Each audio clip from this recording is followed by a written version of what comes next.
بسم اللہ الرحمن الرحیم۔ نبوت کے تصور کے حوالے سے جس غلط فہمی کا آج ہم ازالہ کرنے کی کوشش کریں گے وہ یہ کانسیپٹ ہے کہ حضرت آدم جو ہیں وہ ایک بہت برتر مخلوق ہیں، اور ان کے نتیجے میں حضرت آدم کی جو پود ہے، ان کی جو پروجنی ہے، ان کی جو اولاد ہے، وہ ایک برتر مخلوق ہے اس لیے کہ فرشتوں نے حضرت آدم کو سجدہ کیا۔ گویا کہ مسجود ملائکہ ہونے کے ناطے، فرشتوں کے سجدے ہونے کے ناطے تفضیل آدم یعنی آدم کی سپیریورٹی کا ایک کانسیپٹ ہے جو ہمارے ہاں چلا آ رہا ہے، اور اس کے نتیجے میں یہ بات بیان کی جاتی ہے کہ یہ سپیریورٹی جو ہے وہ اس لیے حضرت آدم کو حاصل ہوئی کہ فرشتوں جیسی برتر مخلوق نے ان کو سجدہ کیا۔ دیکھیے، سب سے پہلے اور پھر یہ بھی بات بھی بیان کی جاتی ہے کہ یہ سجدہ کرنے کا باعث غالباً یہ بات بنی کہ کچھ نام تھے جو اللہ تعالیٰ نے حضرت آدم کو سکھائے، اور وہ فرشتوں کو معلوم نہیں تھے، اور فرشتوں کو جب یہ بتایا گیا کہ وہ نام ہیں جو خاص طور سے اللہ تعالیٰ نے آدم کو سکھائے ہیں، تو گویا کہ اس سے ان کی برتری ثابت ہو گئی فرشتوں پہ، اور ان کو کہا گیا کہ وہ سجدہ کریں۔ دیکھیے، یہ گوناگوں پہلوں سے یہ بات قرآن ہی کی روشنی میں درست معلوم نہیں ہوتی۔ سب سے پہلے تو یہ بات جان لینی چاہیے کہ خود قرآن سے یہ معلوم ہوتا ہے کہ سجدہ کرنے کا جو واقعہ ہے، یہ جہاں بعض اور جگہوں پہ بیان ہوا ہے قرآن مجید میں، اس سے یہ واضح ہوتا ہے کہ ناموں کو سکھانے کے بعد اس کی آدم کی برتری ثابت کرنے کے نتیجے میں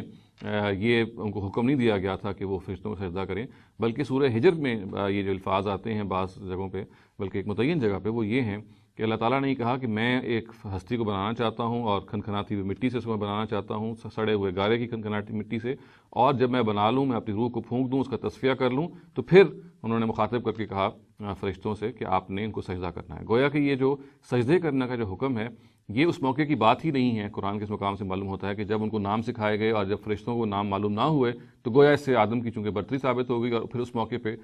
فرشتوں کو حکم دیا گیا کہ آپ سجدہ کریں۔ تو یہ سجدہ کرنے کا جو پورا واقعہ ہے، یہ خود قرآن سے معلوم ہوتا ہے کہ اللہ تعالیٰ نے حضرت آدم کی پیدائش سے پہلے ہی یہ کمیونیکیٹ کر دیا تھا فرشتوں کو، اور یہ بتا دیا تھا۔ اور اگر آپ تدبر سے ہم غور کریں تو یہ بھی معلوم ہوتا ہے کہ اصل میں جو بتانے کی وجہ تھی، اور اس پورے واقعے کو قرآن مجید میں بیان کرنے کی وجہ یہ تھی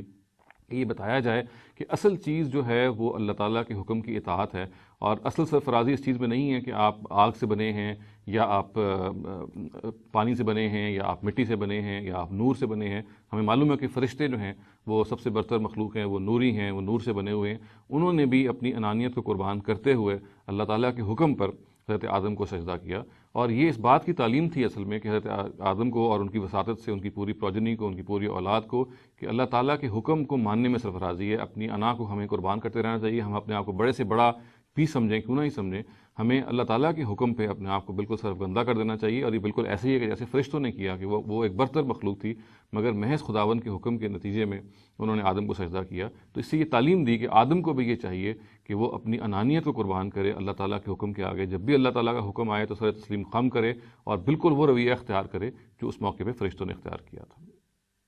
اقول قولی ھذا واستغفر اللہ لی ولکم ولسائر المسلمین والمسلمات۔